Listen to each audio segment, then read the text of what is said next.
एक बार हजरत ख्वाजा मोइनुद्दीन चिश्ती रहमतुल्लाह अलैहि इस्लाम का पैगाम फैलाने की नीयत से अपने कुछ मुरीदों के साथ अजमेर शरीफ के एक स्थान पर तशरीफ लाए, जिस मुकाम पर हजरत ख्वाजा मोइनुद्दीन चिश्ती रहमतुल्लाह अलैहि ने कयाम किया। वहाँ के करीब ही एक बड़ा तालाब था जिसे स्थानीय हिंदू लोग अना सागर कहते थे। उस दौर में इस तालाब की बसात और पवित्रता के कारण हिंदू समाज में इसका बहुत एहतराम किया जाता था। उनका यह अकीदा था कि जो शख्स दिन भर गुनाह करने के बाद इस तालाब में गौस करता है उसके तमाम गुनाह धुल जाते हैं। इसी वजह से वे इस तालाब को हमेशा दियों से सजाए रखते थे। कहा जाता है कि इस तालाब में हर रात दिए जलाने के लिए तकरीबन 3 मन तेल की जरूरत होती थी। तालाब की पवित्रता के कारण वहाँ सभी हिंदुओं को दाखिल होने की इजाजत नहीं थी। सिर्फ आला तबके के ब्राह्मण ही वहाँ गस्ल कर सकते थे और तालाब के पानी को छू सकते थे। उनका यह मानना था कि अगर ब्राह्मणों के अलावा कोई और तालाब के पानी को छू ले तो पानी नापाक हो जाएगा। हजरत ख्वाजा मोइनुद्दीन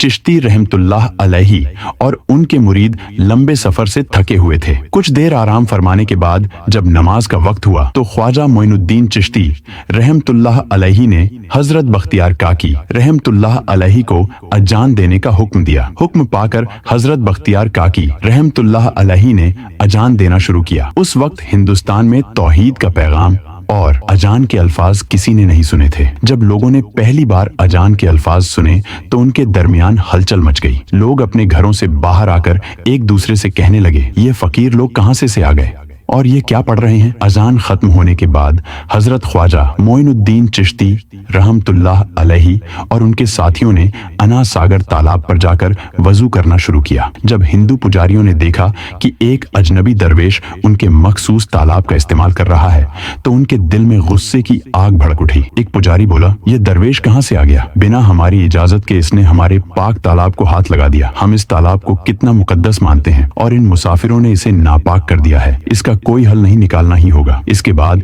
हजरत ख्वाजा मोइनुद्दीन चिश्ती रहमतुल्लाह अलैहि ने तमाम साथियों के साथ मिलकर जमात के साथ नमाज अदा की। लोग यह मंजर देखने लगे और कहने लगे, यह तो कोई अजीब फकीर है। हमारे मंदिरों में सब देवी देवता मौजूद हैं और यह उनकी इबादत न करके किसी नए खुदा की इबादत कर रहा है। अगर मंदिर के बाहर भी कोई खुदा है तो उसे भी मंदिर में रखा जाना चाहिए ताकि लोग उसकी भी पूजा कर सकें। शाम ढलने लगी। शाम होते ही राजा पृथ्वीराज के ऊंटों के चरवाहे अपने ऊंट लेकर उस जगह पहुंचे। इत्तेफाक से हजरत ख्वाजा मोइनुद्दीन चिश्ती रहमतुल्लाह अलैहि उसी जगह पर तशरीफ फरमा थे जहां आम तौर पर राजा के ऊंट आराम किया करते थे। चरवाहों ने देखा कि एक दरवेश का काफिला उनके मुकाम पर आकर बैठा है। उन्होंने हजरत ख्वाजा मोइनुद्दीन चिश्ती रहमतुल्लाह अलैहि और उनके साथियों से कहा, अरे फकीर बाबा, आप कहां से तशरीफ लाए हैं और यहाँ आकर बैठ गए? क्या आपको मालूम नहीं कि यहाँ रोजाना राजा पृथ्वीराज के ऊंट आराम फरमाते हैं? राजा के ऊंट यहाँ आराम करते हैं। ये जानते हुए भी आपने यहाँ बैठने की जुर्रत कैसे की? हजरत ख्वाजा मोइनुद्दीन चिश्ती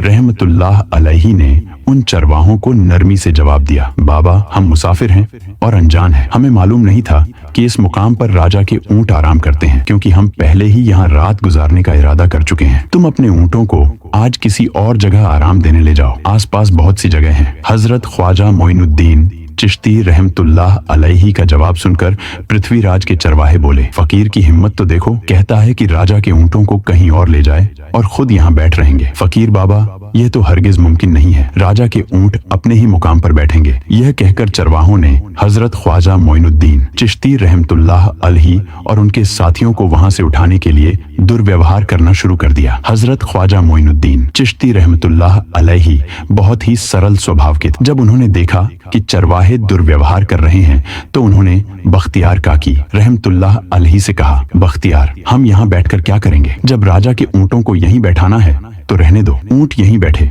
हम यहाँ से जा रहे हैं। यह कहकर हजरत ख्वाजा मोइनुद्दीन चिश्ती रहमतुल्लाह अलैहि अपने साथियों के साथ वहां से चले गए। अगली सुबह जब ऊंटों को फिर से चरागाह में ले जाने का समय आया तो चरवाहे ऊंटों को उठाने की कोशिश करने लगे, लेकिन बार बार कोशिश के बावजूद वे ऊंटों को उठा नहीं सके, क्योंकि अल्लाह के वली हजरत ख्वाजा मोइनुद्दीन चिश्ती रहमतुल्लाह अलैहि ने कहा था कि ऊंट यहीं बैठेंगे। अल्लाह रब्बुल आलमीन ने उनकी यह दुआ कबूल कर ली थी और ऊंटों को आदेश दिया था कि जब तक मोइनुद्दीन चिश्ती खुद नहीं कहेंगे तब तक वे यहीं बैठे रहेंगे। इसके बाद चरवाहे ऊंटों के ना उठने का कारण जानने लगे। उनमें से एक नेक चरवाहा था जिसने कहा, क्या तुम्हें याद है कि हमने कल यहाँ से एक दरवेश को उठाया था? जाते जाते उन्होंने कहा था कि हम जा रहे हैं, राजा के ऊंट यहीं बैठेंगे। मुझे लगता है कि उनके कहे शब्दों के कारण ही राजा के ऊंट उठ नहीं पा रहे हैं। शायद वह कोई बड़े वली हैं या अल्लाह का कोई अवतार है। इस बात को महामहिम राजा के समक्ष रखते हैं। इसके बाद